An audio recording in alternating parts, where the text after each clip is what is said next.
All right, so now being 7 o'clock, I'll call the July 28th meeting of the Old Colony Planning Council to order. First off, I'd like to welcome Alex Haggerty. He's with us today. He is going to be the Abington alternate. He's a member of their Board of Selectmen, and we're welcoming back Valerie Massard, who was from Duxbury, who is now a Kingston Town Planner. So good to have Valerie back as well. So Mary, are you going to do the roll call? I can, Sandy, if that's okay with you, because I already.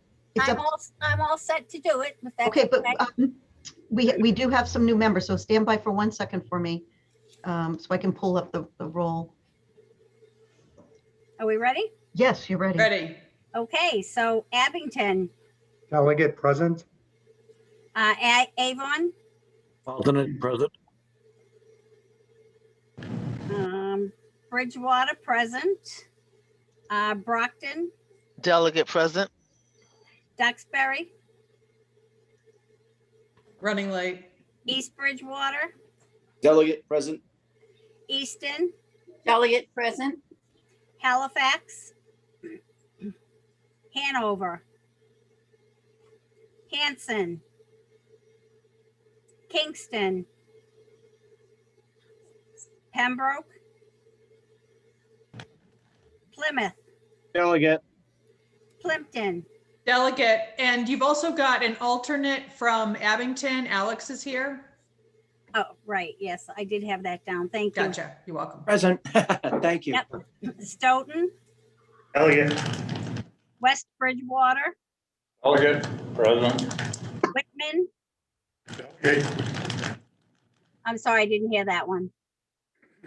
Delegate. Thank you. That's it. Awesome. Okay. I note Becky Coletta. Becky Coletta from delegate from Pembroke. Great. Thank you, Becky. Great, thank you. All right. So first item, I'd like to take a peek at the consent agenda and actually remove a couple of items.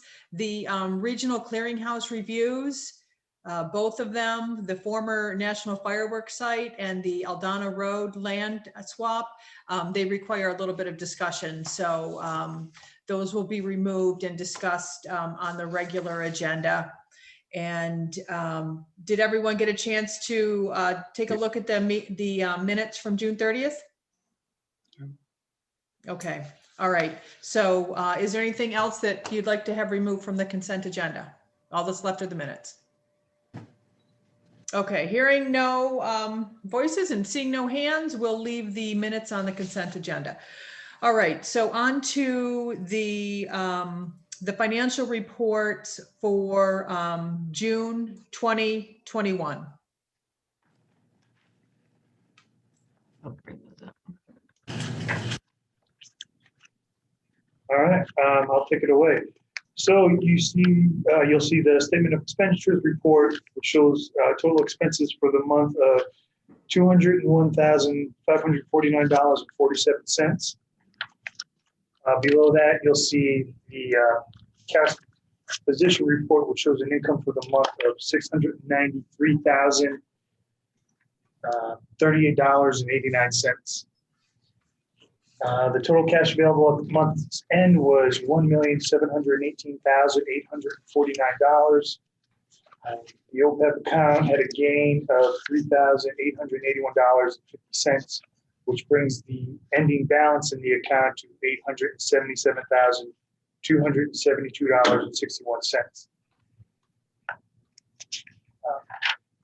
Total receipts for the month was $693,038.89, which brings the total cumulative receipts for the fiscal year to $3,828,153.55.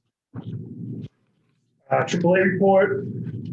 Pass-through total billings for fiscal 22 is at $639,923, which brings the remaining fund balance to $1,890,450. Pass-through ombudsman and admin funds has a total billing total of $99,586. bringing the remaining balance in the admin and ombudsman to a total of $308,212. Volunteer transportation is starting to pick up again. Payments to drivers in June was a total of $734.39, which brings the total balance in the account to $185,966.73.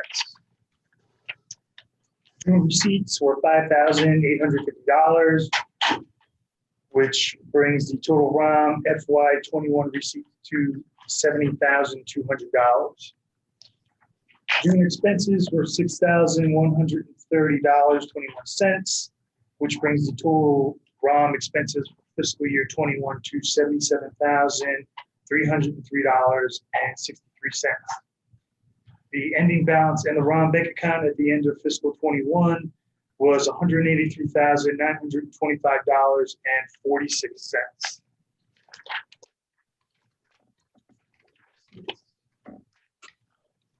So now that the fiscal year is closed, the final 21 budget report is page 1. The operating budget shows our final total expenditures for the year, fiscal year 21, a total of $1,838,790. This is $516,819 less than our original projected budget, which is, of course, due because of changes in COVID-19 with travel, office supplies, meetings, etc. Page 2 shows the actual recorded income for fiscal year 21, which is a total of $2,007,332. This is again $40,138 less than our originally projected budget. This is again due to changes in grant activity, which are related to COVID-19. So page 3. That shows the final pass-through activity for the end of fiscal year 21. So the actual pass-through funds received shows that our original projected amount was reduced by $1,094,085. With that said, the number will change with AAA, however, because activity over the few months, but those changes will be reflected and carry over, which will be showed up when we do our next financial report. So to kind of summarize everything, we posted an income from grants, programs, other sources for the end of the year, fiscal 21, which is passed, which was $2,007,232. Actual expenses was $1,838,791. This leaves a surplus balance at the end of the year for $168,441. That money is what is going to go back into miscellaneous, which will be used for whatever pops up. It's almost like a rainy day fund type of thing. And then the final page of the packet is just a list of checks that were processed in June of 2021. And that is it for financials. We're good. There is one other note to make. We did have a finance meeting yesterday. Bob Moran was there. He's going to be leading the charge and doing kind of like a SWOT analysis for the OPEB account. I know we had talked about it with Rockland Trust, Planet, Peacock. So he's going to do an analysis with that, and he expects to present it to the council in the end of September for our September monthly meeting. Very good. Any questions for Doug?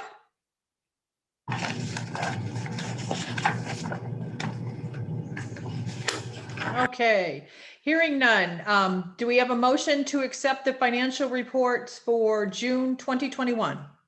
Accept. Okay, so we've got a motion from Sandy and second from Stephen. Mary or Sandy, can you do a roll call vote? Sure, I will. Thank you. Abington, Accept. Avon, Accept. Bridgewater, accept. Brockton, Accept. Duxbury, East Bridgewater, Accept. Easton, Accept. Halifax, Hanover, Hanson, Kingston, Pembroke, Accept. Plymouth, Accept. Plimpton, Accept. Stoughton. Is Stoughton here? Accept. West Bridgewater Accept. and Whitman. Accept. Thank you. Great. Thank you, Sandy. All right, a couple of housekeeping items. I jumped into things too quickly. So this meeting is accessible to people with disabilities. Microphones or telephones will be used by all speakers. Large print materials are available upon advance request. If you would like either of these accommodations, please contact Mary Waldron at 508-583-1833 extension 202. And this is the accessibility statement and the Title VI non-discrimination statement. The notice of non-discrimination rights and protections to beneficiaries with regard to the federal Title VI non-discrimination protections and the state non-discrimination protections is posted in this meeting room and is available on the Old Colony Planning Council website. Please contact Mary Waldron at 508-583-1833 extension 202 for more information.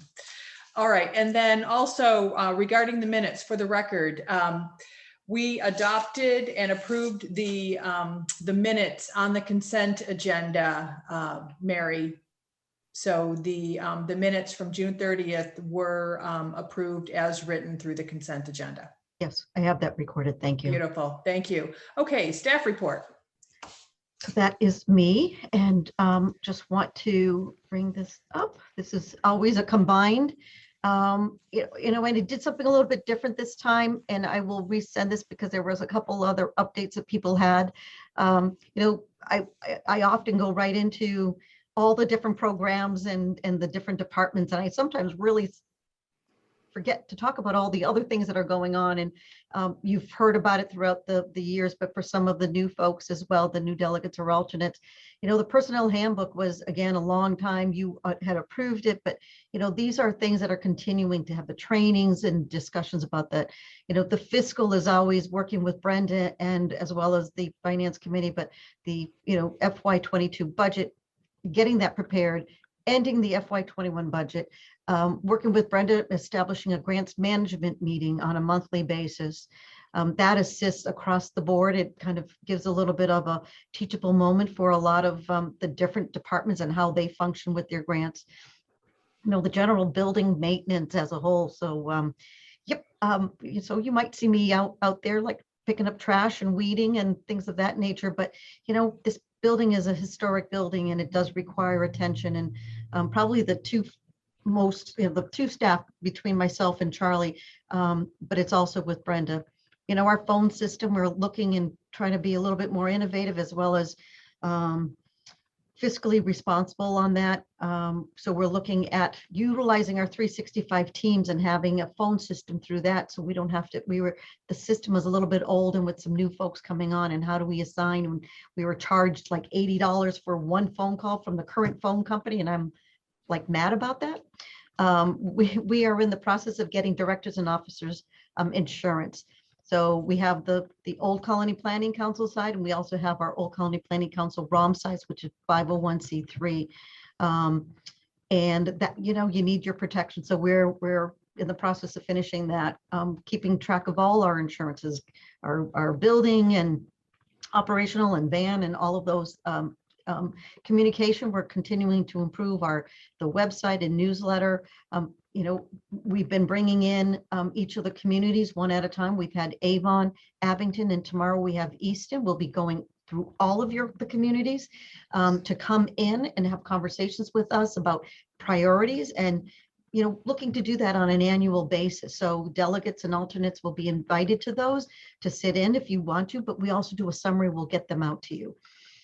Internally, we're doing lunch and learns, working, our reflection opportunities and action task force kicked off with a really good discussion about not just only about, say, Black Lives Matters or anything like that, but across the board in terms of Title VI. And there's some new regulations about Title VI that have come down, and again, how do we provide equal opportunity for all of our constituencies, and reaching out to them and staying engaged with them. And COVID certainly has changed things, but even more so, how do we communicate? Cultivating new council members and replacing vacancies, that's high on my list, and we're getting there. Hanson, I know, is in queue, and, adding, having Val from Duxbury to Kingston, and then having certainly alternates. The alternates play an important role, as John Costa's on here for Frank, and, please give Frank our best, because I know his health has been, been a bit of a challenge, but it really is important for the continuity of the organization that we move forward. The executive director managers evaluations, and, the council members to evaluate who, the work I'm doing, and, and then again, the OPED discussions and evaluating that. So all of these things take time. The retirement board legislation is on the agenda for later on, and I can update on top of that. But I as much as I babbled this out, I probably could have had 10 more things to this, but there's a lot that goes on, and continuing to do, all the different kind of, the operational piece, right? So I'm going to go into this quickly, because David's going to have a presentation later on about a couple of things that are coming up on his plate. There's some new funding that he's going to be having that will be utilized for over 3 years, and he's putting together some information about that. And he is currently in what he will be, I'm going to leave the AAA for when he comes onto the agenda, but obviously with Community Planning and Economic Development Department, and I put the names in here for those who may not know who belongs to where, but technically we all belong to Old Colony Planning Council, and a lot of particularly the Transportation Department and the Community Planning and Economic Development Department are really jiving and working together. And today Lori and Sean and Guo Chang worked on the one-stop applications that we as a regional planning agency reviewed. So it was just music to my ear about the discussions, and only that's going to grow in a much more vibrant way. Open space recreation plans for the town of Avon and West Bridgewater. The staff's working with the town of Bridgewater on a hazard mitigation plan. Green communities, as you can see these numbers, the competitive grant spring round and who received what funding. The OCPC was successfully getting 5 out of 7 of our communities that they made applications for. The REPA grant, the Regional Energy Planning Assistant Grant Program, in terms of some of the other things that are really, with what's going on the national level in terms of federal funds as it relates to climate change and clean and green energy. That's going to be so spot on, in the work that you see here in terms of the REPA as well as the green communities will only grow. Economic development, again, there is some NOFA that has come up from the federal government about funding that's coming. And I know Joanne and Dottie will be working closely with the communities about getting those notifications out and hand-holding our communities. But you can see here a meeting with all the different communities as well. Economic recovery. I mean, their plates are all full in terms of what they're looking for. This meeting with their counterparts across the region, but also the active for the SEDS. For anybody who has not participated in the last SEDS meeting, it was talking about housing and economic development. And if you haven't heard a great seminar, like the accolades that have come back about, it was Judy Barrett and Dottie Fuginetti, as well as Peter Foreman from Metro South Chamber. From the South Shore Chamber, I strike that. But it was the discussion that really needed to happen. And again, there's some opportunities for us as a regional planning agency, but also to work with your communities about those topics. There's future meetings about what's going on in terms of, all the activities that, our collaboration with Bridgewater State, as well as Pine du Bois and local, environmental expert. The communities here, and I will share this to you. I'm just waiting for one more person to send me something, but you'll see what we're doing in each of the communities. And if you haven't been receiving them, and I think Dottie, and you can, correct me if it's not done, but Dottie, Joanne, myself received these notifications about federal grants. They're really important information. They come out as often as twice a week sometimes. So if you have interest, please reach out to Dottie and Joanne directly so you can get those notifications. And we come into transportation again. We just heard that from the alert was just before I came onto the meeting that the federal government is coming really close to a compromise on the federal transportation funding. That comes down the pike, literally down the pike. There's a lot of different projects that Charlie and the team have been working on with Congressman Lynch, and potentially some earmarks in some of the communities. But on top of that, there's some other opportunities. But they're engaged in multiple activities. You can see here the data user group, which is across the state, just information sharing. Their South Shore Chamber Transportation Committee. Charlie is with his counterparts for the other program managers. Again, with Stoughton and the improvements at the Richard Wilkins Elementary School. Our drone is really close. The insurance has been secured. We've received several requests already, just kind of in the pipeline from different communities who have an interest in using that. We're just waiting for a second battery to come in, but it's, Kyle and the team, they've passed their license, and that I think has a lot of opportunities for the communities, for all of the communities that you represent. Active transportation study and the climate change, that transportation vulnerability assessment. You had last month, you had Ray present the public participation plan. Again, all of this information and any kind of public notification is up on our website. And Sean leads a group of BAT and Old Colony Planning Council. They meet on a monthly basis. We receive funding from them to do assessments, and they're really a strong partner of ours to make sure that we're on the same page. And road safety audits. Good Lord, I think it's amazing work what they do. The team, if you haven't participated in one, and if you'd be interested in seeing one, I will get a link out to you.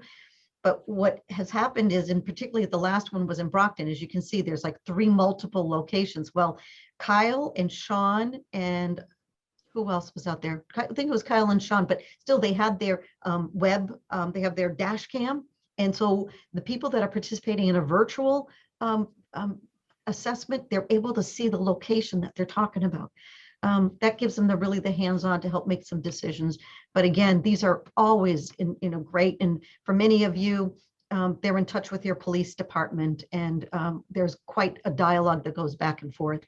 Our GIS system, again, is another, thanks to the council and the vote for the budget, we'll be purchasing a plotter. I meant to say further up before I get into GIS, the Mass DOT approved paying for a pavement software, which is allowing us to be in the cloud.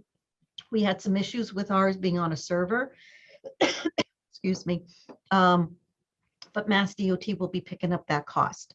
That's huge. That's, Charlie, give me a number. I think it was 10,000.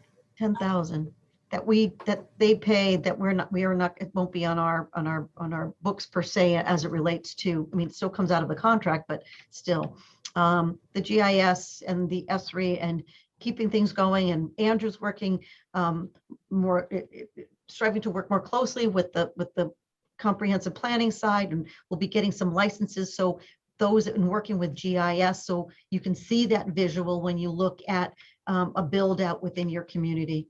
And then lastly, the community septic program that is still active and going forward.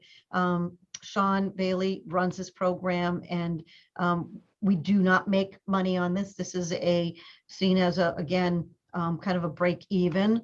But the communities are Avon, Cohasset, Hanson. So, those are all the things, and I will send this out to everyone on this after this meeting. And I know, only just because I've got a little note from Charlie, that I know that Christine already had welcomed Alex as the alternate from Abington, I think when you first began.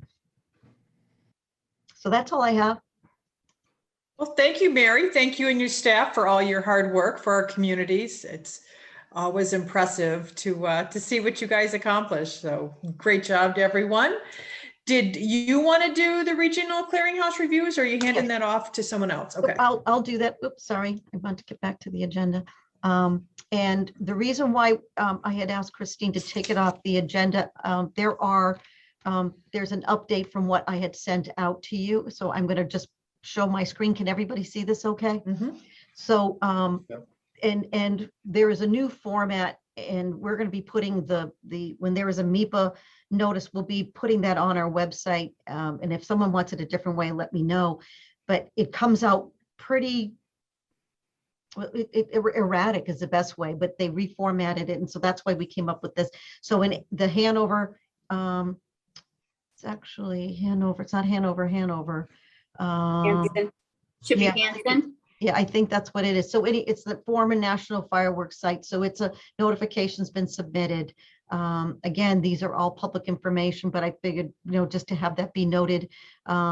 And then also in Halifax, so the Alano Road, there's a land swap, and the certificates state the project does not require an EIR. And then we have Lincoln Park, Eldon. This is one of your interests that you've had an interest, and we commented. The certificate state that this project requires an environmental impact report. Just enough, like where there was enough, and we did. And I think Eldon, you got a copy of that. And then that's the City of Brockton. It's resource management plan. And it's a pretty intense, but it's a notification, but it was in the MIPA review. So those are the ones that I just wanted. There doesn't require any action. It really is just for information. But if any of the council delegates or alternates would like anything different on that, please let me know. And if you would like further comment, we can certainly draft that. Thank you, Mary. All right, so on to number 7. So this is, I was bringing this up for us to discuss now that we're staying with a mostly virtual meeting format, the consideration of moving our start time from 7 p.m. to 6 p.m. So not sure if people would like to think about it and we make a decision at our next meeting, or if you have thoughts on it now that you feel comfortable sharing. It's just a suggestion. I certainly want to do whatever the council members is best for you. I don't know if the earlier start would be too difficult for some people to make. So any thoughts or comments? Love to hear them. I'm in favor of it. Okay, so Stephen, you like it? Yep. All right, anybody else? I Thoughts like one it. way or another? Okay, I like it as well. I think okay. it's So Sydney's likes it too. Lee Hartman, I'm in favor of it. Okay, Lee. Well, do we just want to go down the line? I mean, is there anybody that wants to discuss it? Any discussion before we do a roll call vote, whether we want to move this way or not? And perhaps it's better to say not whether you want to discuss it, but whether you think personally you have a conflict. Okay. All right. So All right. Does anyone feel like they personally have a conflict where this would be problematic? Christine, may I just say one thing? Sure. This isn't going to start until September, is that correct? Correct. Okay. Okay. Hearing no other comments and seeing nothing in the chat. Sandy, do you want to do a roll call vote? And this is voting to change our start time to 6 p.m. Madam President, do you need that in the form of a motion? Yes. I'll So make a Lee motion. Okay, go okay. ahead, Lee. Go ahead, Lee Lee. Hartman, I make the motion that we start our meetings at 6 starting in September. I'll second. Perfect. So I think that was Sydney made the second. So motion, Sandy. Lee. that was Oh, Sandy, I believe. Okay, thanks, Sandy. All right, Sandy hit the second. Matter. Okay, so Abington, Accept. Avon, Accept. Bridgewater, accept. Brockton, Accept. Duxbury, East Bridgewater, Accept. Easton, Accept. Halifax, Hanover, Hanson, Kingston, Pembroke, Accept. Plymouth, Accept. Plimpton, Except, Stoughton, West Bridgewater, Accept. and Whitman. Great, thank you, Sandy. Mary, could you send something out so that everyone knows, because there are quite a few people that weren't in attendance, so that they're aware, and it'll be on the next agenda as I well. will do that, and along with when I send out the staff report that they had not received yet, so I'll make sure. And Beautiful. and on top of that, Madam President, I'll just make personal phone calls as well, just to ensure. Sometimes emails, the emails sometimes can be a little bit, so. Thank you, Mary, very much. Okay, so now on to number 8, that's the AAA review. So David, are you taking the lead with this one? Oh, you're muted, David. Sorry about that. Okay, thank you very much, Madam Chairman. I'm going to do this second document first, the one that says current. Yeah, thank you, Mary.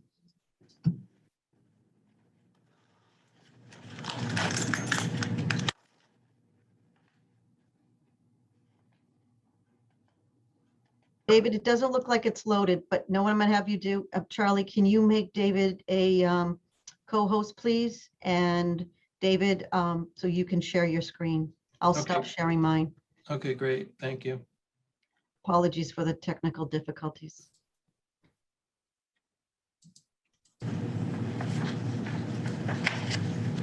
It says host participant screen sharing disabled.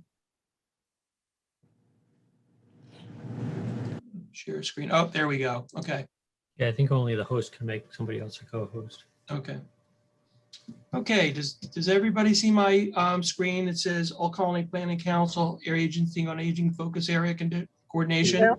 Yes, yep. So just Yes. as, this is a 13-page document, I'm just going to touch upon the first couple pages and be done. The Older Americans Act provides that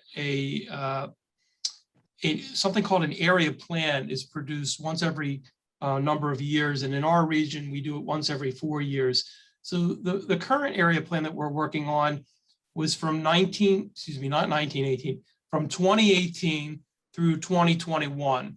So since we're about to end the 2021 federal fiscal year, we've been working over the past 3/4 of a year on the next area plan, which is this federal fiscal year 2022 through 2025.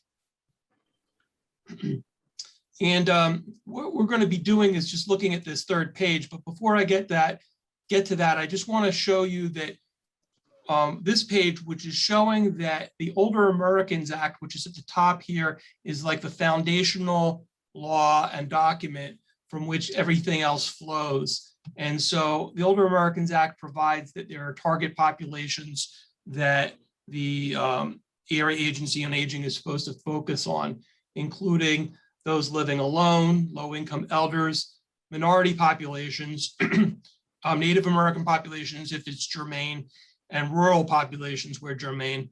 And certainly number 6, as you're going to see, is socially isolated populations is really coming into play. The Older Americans Act is administered by a federal agency called the Administration for Community Living. And Administration for Community Living is the acronym is ACL. So they have 3 focus areas of their own, core programs from the Older Americans Act, participant-directed person-centered planning, and elder justice, which is preventing abuse and legal services, that type of thing. And again, this is flowing down from top to bottom. So elder affairs goals are the goals from our state elder affairs program. And it's really, you would think it would be very much different, but it's really not so different. It's just a different level of detail here. And so a difference here for the elder affairs goals is that number 5, for example, they have the no wrong door approach, which means that if you're aging or you're a disabled person and you call one agency versus another, and let's say you get the wrong agency, we're supposed to take the approach of we don't do that and hang up on them or whatever, but we're supposed to take the approach of let me see if I can help you find the right resource to answer your question. So anyway, going to the next page, which is what we're going to be actually hopefully taking a vote for approval on, is we're supposed to develop this area plan. It's due in September, but the core piece of this document is right here. It's what the focus areas are that we're going to be working on over the next 4 years. And we came upon these focus areas, a combination of what we have done historically and also a needs assessment that we did in the first quarter of the year, which when our new website is up, I was going to put it up then, but maybe I'll work on getting it up sooner. It was a combination of paper survey and SurveyMonkey survey, and we received about 800 responses, which I thought wasn't bad. The responses pulled us in the direction of the bullet points that you see here on what our area service focus areas are going to be, and target populations are going to be, and service priorities are going to be. And if you were to look at this list from the last area plan to this area plan, you'd see that it is not varying very much at all, because some of these things are just, they just are what they are. People need these services. So for example, transportation, it's not surprising that we need more transportation services and better transportation services for people as they age.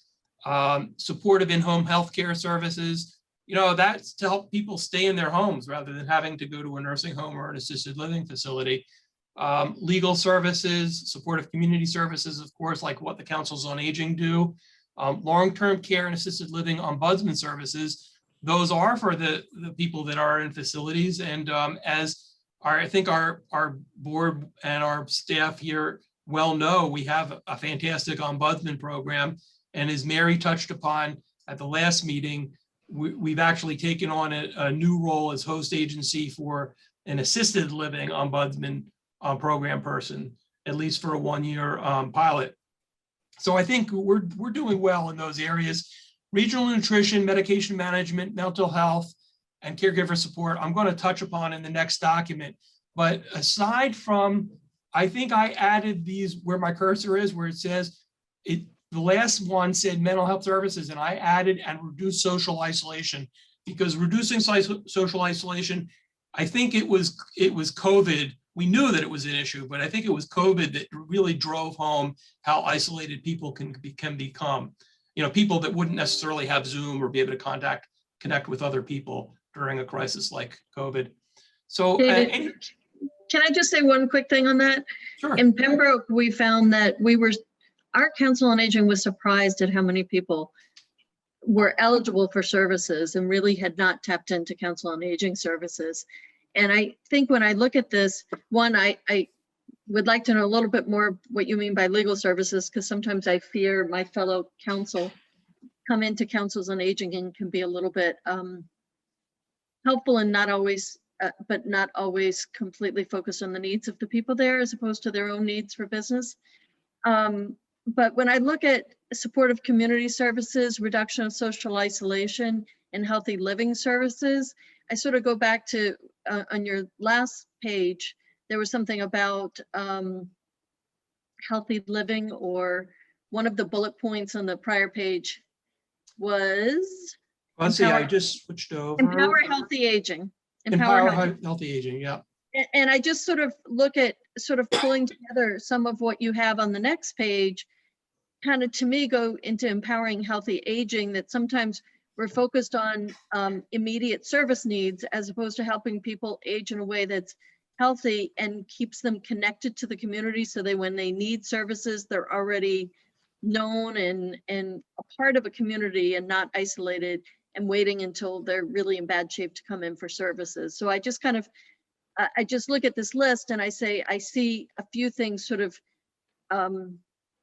as adjuncts in, like, you know, mental health and reduction of social and medication management and healthy living and supportive community. And I just want to make sure that we keep sight of the fact that helping people age in a healthy, vibrant, community-centered way is part of what helps them stay younger for longer, need fewer services, and when they need services, they're known to our councils on aging.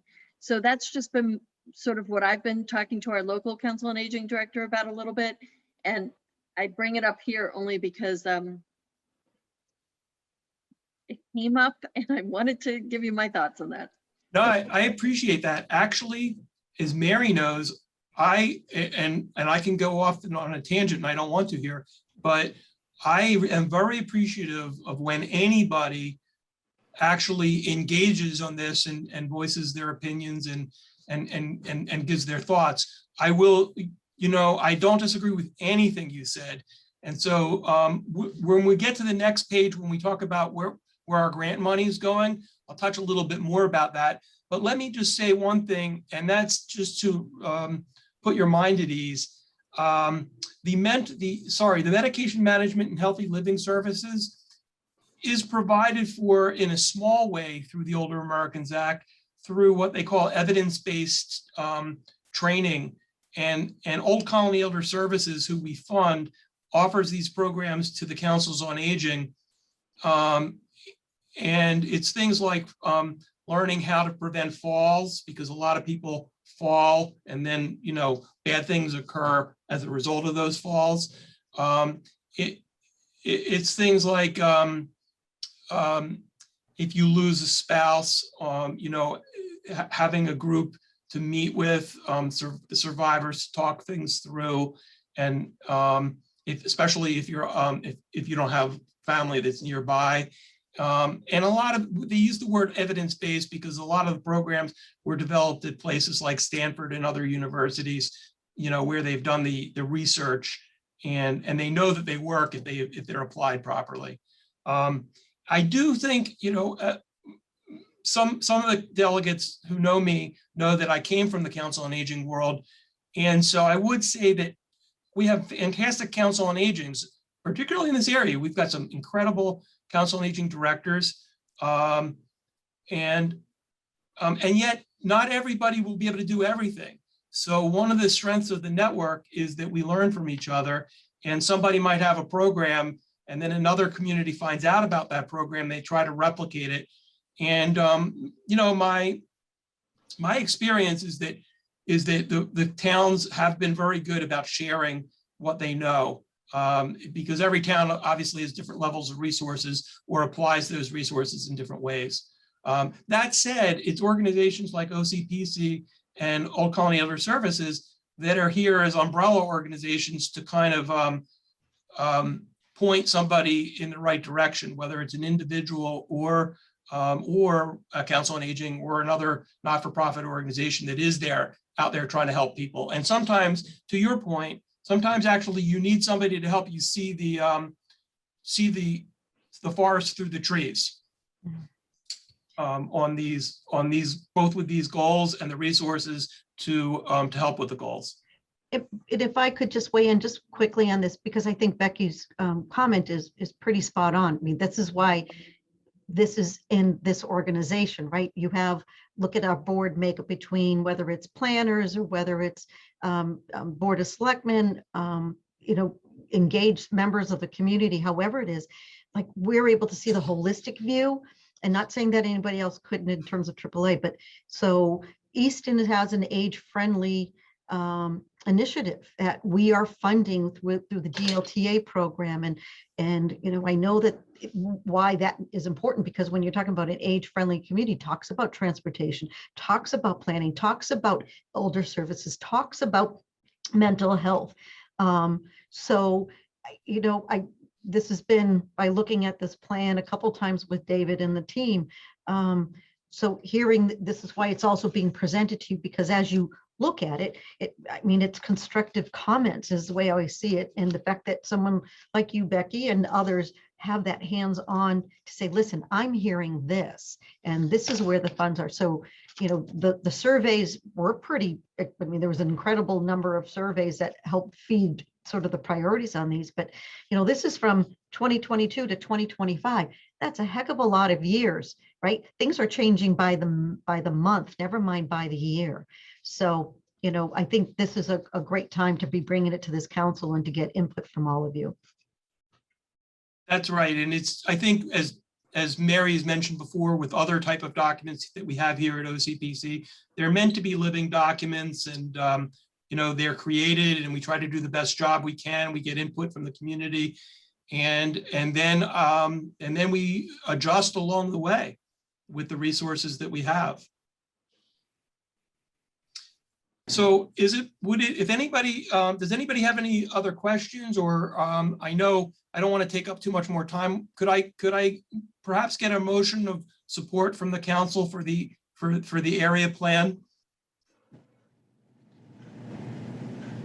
I don't have any more questions, but I would make a motion to accept the plan. I'll second that. Second.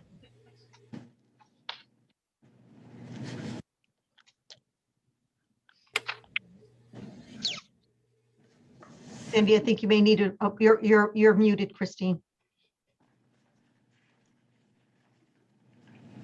Well, that's probably the smartest thing I've said all night. So, and none of you heard it. All right. So we've got a motion from Sandy and a second from Stephen to accept the plan for the service priorities for the 2022 to 2025 area plan on aging. Sandy, can you do a roll call vote? Sure. Abington, Accept. Avon, Abstain. abstain, did you say? Yes. Okay. Bridgewater, accept. Brockton, Accept. Duxbury, East Bridgewater, Accept. Easton, Accept. Halifax, Hanover, Hanson, Kingston, Pembroke, Except, Plymouth, Accept. Plimpton, Accept. Stoughton, Accept. West Bridgewater, Accept. and Whitman. Accept. Great. Thank you, Sandy. And thank you, David, for all your hard work on that. And Becky, thank you for sharing those comments. I mean, they're spot on and impact all of our communities, and a great suggestion for them to implement in the plan. So thank you for sharing that. All right, Mary. Actually, David, did you have another item? I have one more item for you Oh, guys. sorry. Go ahead, Nope, David. that's okay. That's all right. All right, I'm going to close that one down. This one pager, can everybody see it? It says FY22 to 23 Title III applications. Yes. Yep. So I'm going to try not to beat a dead horse. This is a summary of our Title III funding applications and where we are recommending that the grant money go to for federal fiscal year 22. And by the way, the reason that we use it's called Title III money is it's Title III of the Older Americans Act that these areas are listed. And so the areas, I have them listed up top, but I probably should have put notations about them. Where it says 3B is supportive services, and where column 3C is nutrition. Column 3D is, as Becky was actually mentioning, the proactive services of healthy living and preventive health. And 3E is family caregiver services.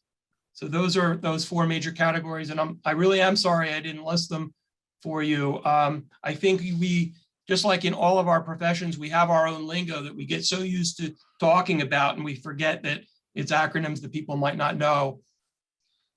So in any case, I want to some highlights with this, and that's that we received approximately $1.5 million, $1.57 million or so in Title III money for federal fiscal year 22. And as council members may know, the Area Agency on Aging, OCPC in this case, is able to use 10% of that for our own resources in order to manage the programs. the bulk of the money is prescribed on how it's going to be spent. And so what I mean by that is that if you look on the column where it says 3C and you go down that column and you see the number $739,000, that means we're not picking that number out of a hat. It's the Executive Office of Elder Affairs has told us that's how much out of the 1.5 million, over 700,000 of it is going to be used for nutrition. So we're saying that the grant applicant in this case is Old Colony Elder Services. If you look over from the 739,000, if you look over to the left, you see it's OCES, which is Old Colony Elder Services, and it says Nutrition Services. We're voting on it, but at the same time, there's no choice with that. It's going to be Old Colony Elder Services and it's going to be nutrition. But that covers all the Meals on Wheels and all the congregate lunch support across the 23 communities. Likewise, 3D, which is the preventive health, it's the smallest pot of money. It's the $30,214. That's also Old Colony Elder Services. And those are those evidence-based health programs that I was mentioning before when we were looking at the last document. And then over to the right, that column 3E, which is family caregiver services, that's the in-home care services that help people stay in their homes. And in particularly, it helps family members who often can become caregivers and that help people stay in their homes. And that's the 195,000. And that also goes to Old Colony Elder Services to provide the services to the 23 communities in the Old Colony region. The area that we have and that we really need your support in supporting the grants is in the 3B column, which is, you'll notice, it's the area that has the most organizations or agencies that are getting funding. And it's this area where we do an RFP, a request for proposal, and we ask, we do that publicly, and we ask agencies who are in elder services to suggest or propose ideas for funding of elder services in our region. And we ask them to ask us to tell us how much they would need to provide those services based on an amount that we have available, which is oftentimes the same amount as the prior year, plus maybe a small bump.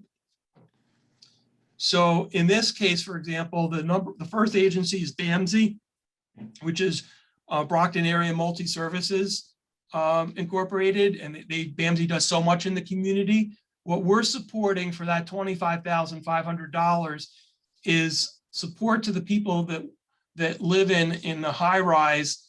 That is a Doran Davis Senior Center, which is a senior center somewhat in concept like a council on aging of a town, but it's native to the low-income housing for the area. And the staff at BAMSI, they have 2 people devoted to this, to providing these services. This gentleman, Bob Fuda, who's listed as the agency contact, and an assistant. And they do a multitude of things for people, from meals to programs to lectures to health, providing health concerns.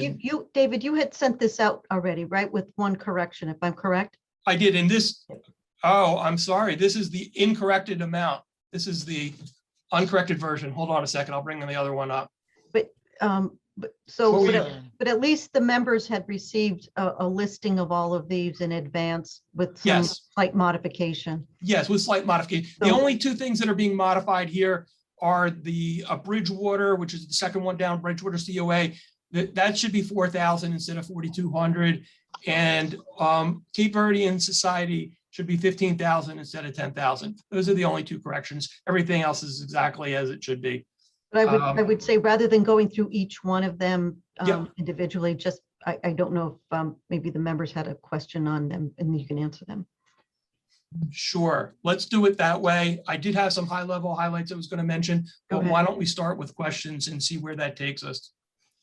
Do any of the council members have questions about our methodology for funding or anything? Who we're funding, the amounts we're funding, the categories we're funding? I'd be happy to talk to any of this.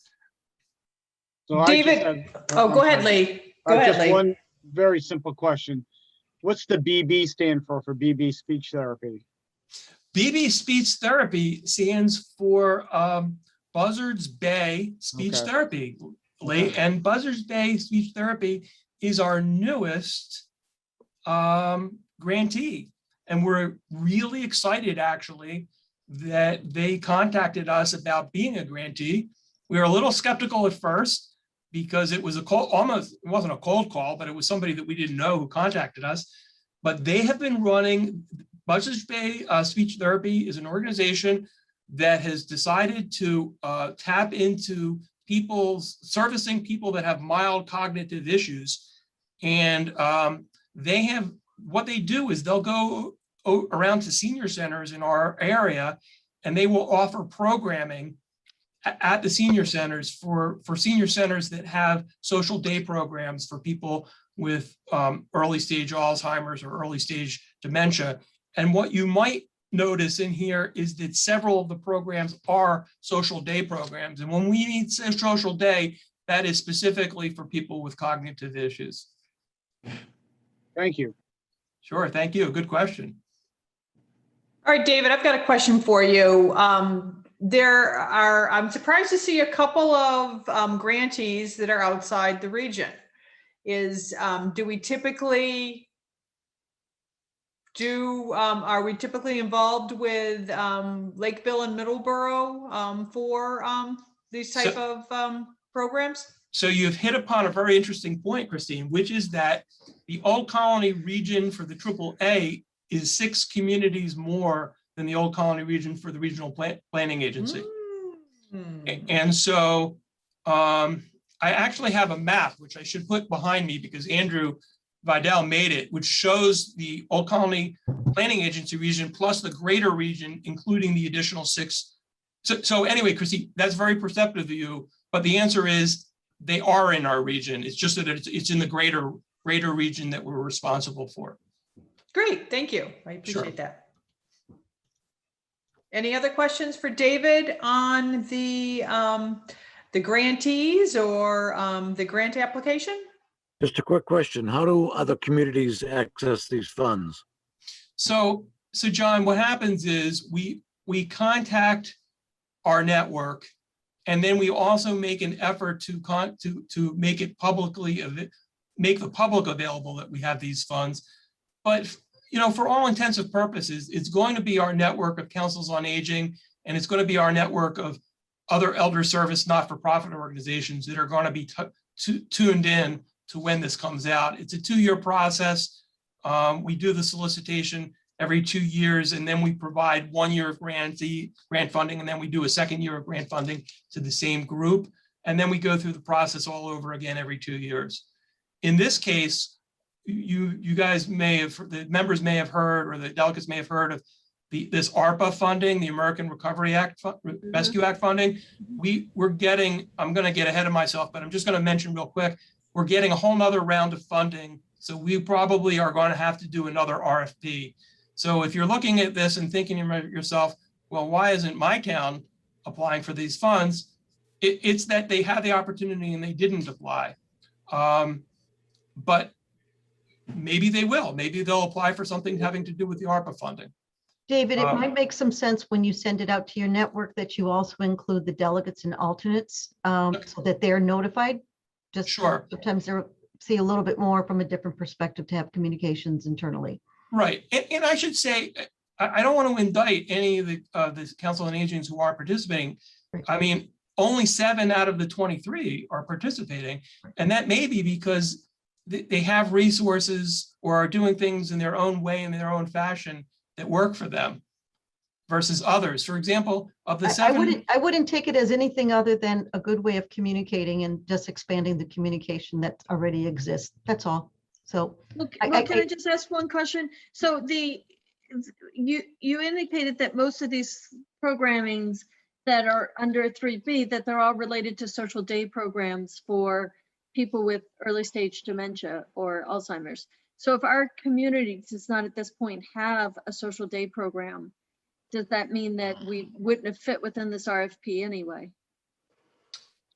Becky, could you, I don't think I heard you quite right. Are you asking if they would or wouldn't fit? So Pembroke does not have a social day program for people with early stage Alzheimer's. Yep. Our seniors tend to go over to Duxbury. So does that mean for this round of funding, we would not have been eligible for these programs anyway? And that maybe under the ARPA program, there may be other grant money that we would be eligible for? Yes, but I think that having a social day program is a difficult and it's a high bar to have. And that's why not all of the towns have it. But the towns that do have it are serving multiple towns. So for example, if the Middleborough COA is serving the Middleborough plus the surrounding towns.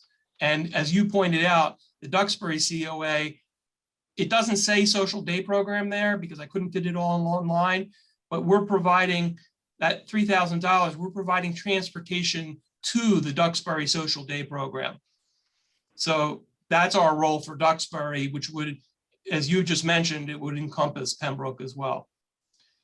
I think that there's nothing wrong with a town creating a social day program, but it means that you're going beyond your COA staff and hiring a vendor to run the social day program for you. So it's not an inexpensive thing to do. Oh, no, I was more meaning that we shouldn't take it personally if we're not on this list, because it may be that we just didn't fit within the Don't have the criteria program. this year. That would be exactly true. That would be exactly true.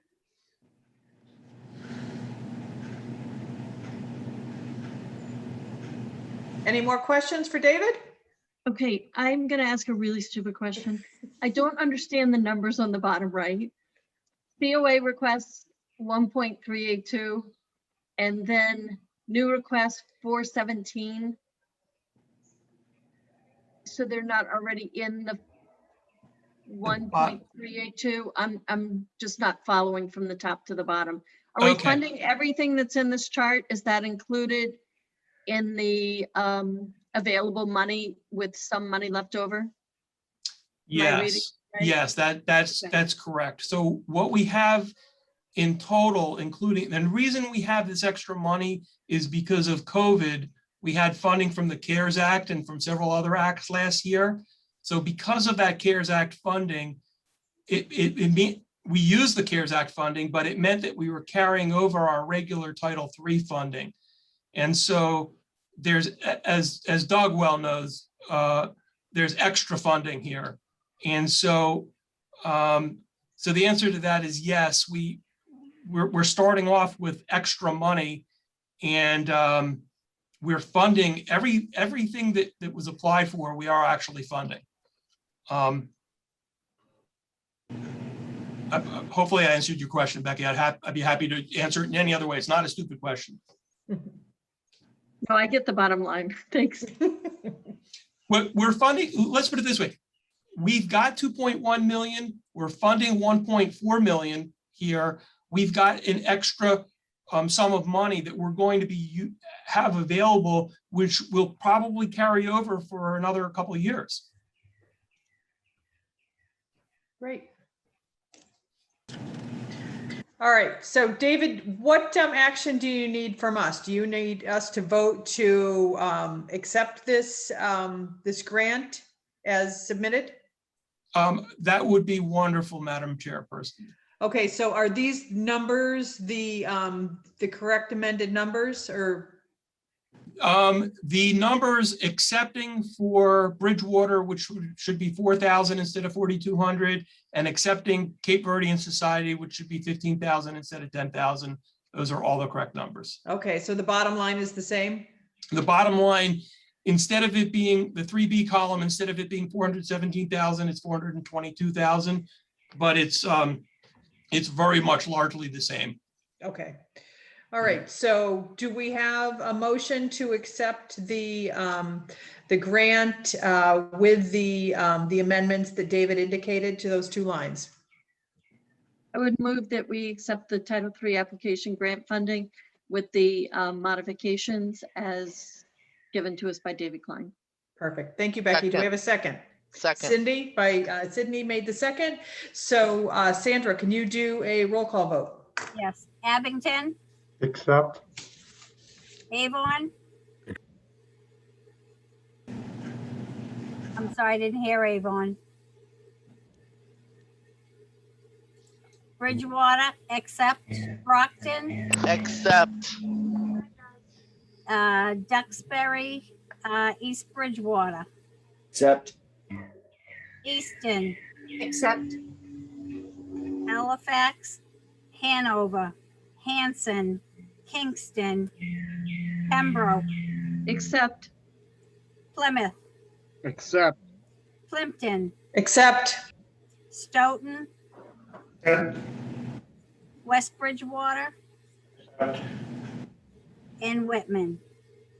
Accept. Thank you. Great. Thank you, David. Everyone accepts if you didn't get that. Oh, Great, thank you, thank- John. Great. Thank you, John. David, can you stop sharing your screen, please? Absolutely. Where do I go to? Oh, there it is. Thank you. Thank you, David. Thank you, everyone. All right. So Mary, on to status on the retirement legislation. Yes, so thank you. So as a matter of fact, this morning at 9:30, the Public Service, the Joint Committee on Public Service held a public hearing.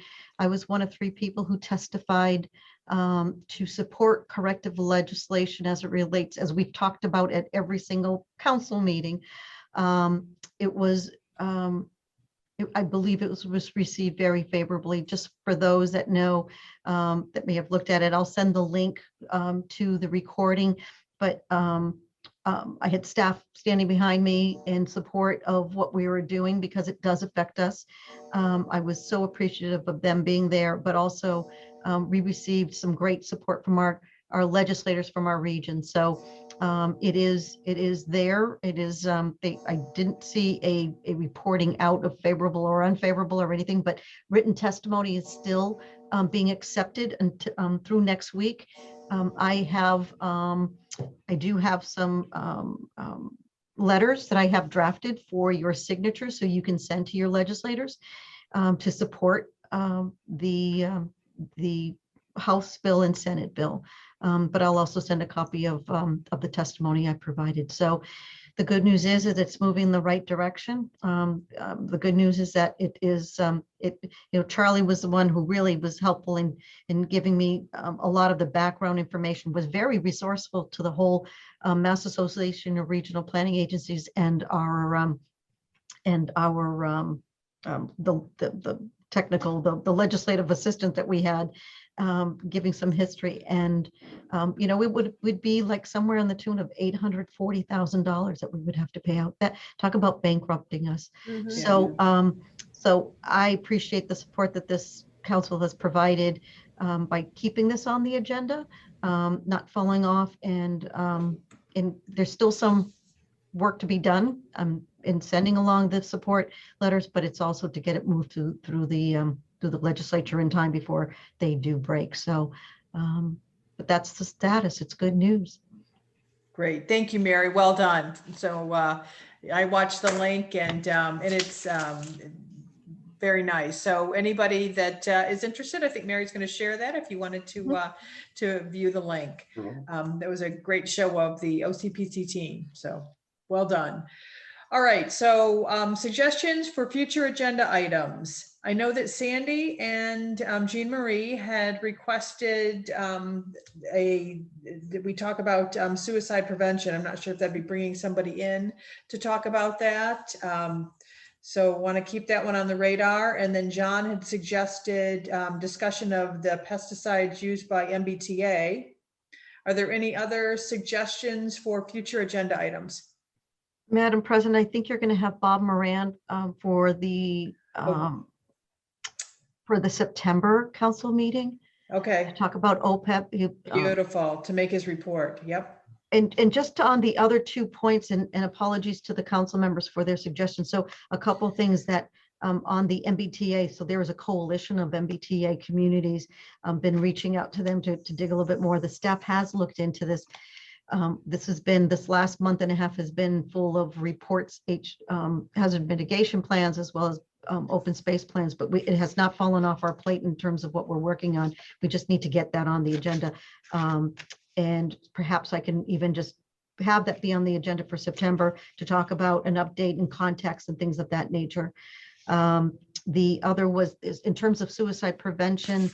I did not, I know that just recently heard of someone who has, in fact, I think we really want to talk about resources, and maybe perhaps what I can do in advance, both for Sandy and Jean Marie, is maybe I can put together a guide and a resource guide for communities, and we'll start with that to provide that. And if there's maybe a subcommittee of the council that could assist on this topic, opioid and substance use is a strong issue within our communities. I'm not saying that suicide is the same as that. I'm just saying, but these, the more social issues are in fact a cost to the communities, as well as an interest to the vitality as well as support system for the community. So I can put something together in terms of a resource guide, send that out in advance. And if we do not have a meeting in August, that means September and October. And I believe October might be substance use month. So I'll try to get something tied in, and I'll work with Sandy on that. Great. Thank you, Mary, very much. All right. So Becky, I'm sorry, I'm talking a lot tonight. I haven't been here in a couple months, so I'm talking got a lot to one make night. up for. Three things. On the suicide prevention and the opioids, I wonder if we are also looking at what the Plymouth County sheriffs are doing, or police are doing with regard to the hub model. And so I just throw out the hub model as part of that discussion. Mhm. The other thing is the two big things in our region that I sort of want to make sure that I just periodically have an overview or a visual on what's happening and how it might impact our communities are South Coast Rail and the Cape Cod bridges, particularly how the changes in the transportation, both during construction and afterwards, may impact our areas. I don't know if there's been a lot of progress on the Cape Cod bridges in terms of planning, but just in terms of thinking of future agenda items, I would like to make sure that we as delegates have like that overview of what's going on with the Cape Cod bridges and the South Coast Rail periodically. Sure. I would let Charlie weigh in on that. So it is talked about, the South Coast Rail is talked about at a JTC meeting or potentially at an MPO. On a periodic basis, we can make sure you get those links, but at the same time, I think to your point is just to have a little bit more focused update. So staff, and I know I received, there's notices that the MBTA puts out on the South Coast Rail. And every so often I get some notifications about the bridges, and Charlie, maybe you want to speak to both of those. Sure, thanks, Mary. And so South Coast Rail, MassDOT and its contractors are working on South Coast Rail Phase 1 right now. It's expected to go into full service in late 2023. And South Coast Rail Phase 1 is basically an extension of the Middleborough line to connect Fall River and New Bedford using diesel trains. And the thought is that the actual schedule, you're not adding extra train sets, you're using existing train sets with 2 additional cars that are 2-tier cars. So that 6 train sets per day would come up from Fall River, 6 would come up from New Bedford, and essentially link up to Middleborough, Bridgewater, and come right up through Brockton. So if folks in Brockton wanted to go to the South Coast, they could do that reverse commute or connect down to New Bedford to catch a ferry to Martha's Vineyard, for example. South Coast Rail full build, that's the electrified version from the Stoughton Canton alignment, which would come down theoretically parallel through 138 through Easton, Raynham, and then connect through Taunton, and then the Southern Triangle that would connect Fall River into Bedford. That's a super long-term full build condition. May or may not ever happen due to cost constraints right away and whatnot, and the change in travel patterns with regard to the pandemic and how many people and what would be the ridership demands for a South Coast Rail full build. And I would add that, hey, you lost the rationale for South Coast Rail full build once you actually make the connection to the South Coast with phase one, because that's the rationale. It's like, hey, you need connection to the South Coast. If you get, once phase one is up and running, you have that connection. So that's the South Coast Rail update in a nutshell. I would note you can reach out to Gene Fox, the South Coast Rail project manager. Gene's been very active in the communities and has been actually a guest speaker to this board in the past. And we can see if we can get Gene as a guest speaker at a future council meeting. So, canal bridges, that's something near and dear to my heart since they both transcend the water body in the town that I live in. And one of the things that MassDOT and the Corps of Engineers had worked on in the past over the last 2 or 3 years was, well, it was a MassDOT study with engineers to determine a preferred alternative as a recommendation to the Army Corps of Engineers. And there were, one alternative was to continue the maintenance mode on the existing canal bridges, which were built in the mid-1930s, or do a replacement. And the preferred alternative that the MassDOT study came up with was to actually replace both bridges with new and improved up to code design structures.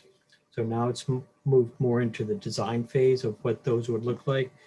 And the Army Corps of Engineers had accepted that preferred alternative as well, and they concurred with the preferred alternative. So they're jointly moving ahead in the design process. There was recently, I would say within the last month, a public meeting on the overall initiative and what it could look like. And one of the big unknowns is how we're going to pay for it, as with a lot of projects. So Corps of Engineers is hoping that in some of these larger transportation infrastructure packages that we've heard about in the news, that hopefully that there could be congressional funding from Washington to fund the replacement of the bridges.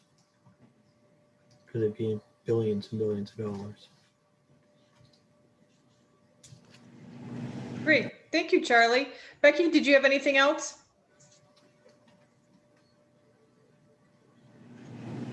No. Okay. All right. Anybody else have any future agenda item suggestions? No. All right. All right, hearing none, we'll move on. So unless someone has a really wants to meet in August, we were going to take the month off and meet in September. So anyone who really wants to meet in August, that raise your hand. Okay, nobody. All right, perfect. And All right, so we're gonna Charlie raised his hand, by the way, just to let everybody know it wasn't me. And Madam President, the other thing is that if there is an emergency situation, we can always call an executive committee to take on matters if we need to. Yeah, absolutely. And there's a very good possibility that the Finance Committee is going to be meeting in August anyway to do a preliminary discussion with Bob on his OPEB findings, and those meetings are open as well. So anybody that wants to attend can certainly attend that meeting too. And that will be that would be on a Tuesday, and Mary will send out the invite on that. So our next meeting will be September 29th at 6 p.m. So I'll entertain a motion to adjourn. And Madam President, before you do that, I just want to just let the staff who are on this call, because it's been a long day for them. They came in, some of them have been working remote, but Dottie and Charlie and Bill and Ray and Guo Chong and David Klein, just thank you for being on this and being supportive. It just, again, another example of the teamwork that we have here. So, sorry, I know you want to get adjournment, but thank Very you. much appreciated of them, yes. Definitely. Thank you all very much. All right, so who wants to make a motion to adjourn? I'll make a motion. So, Okay, Adjourn. Stephen Sanders, second. Okay, all in favor? aye. Aye. All right, good night, everyone. Good night. Bye now. Have a great night. August. Bye. You too.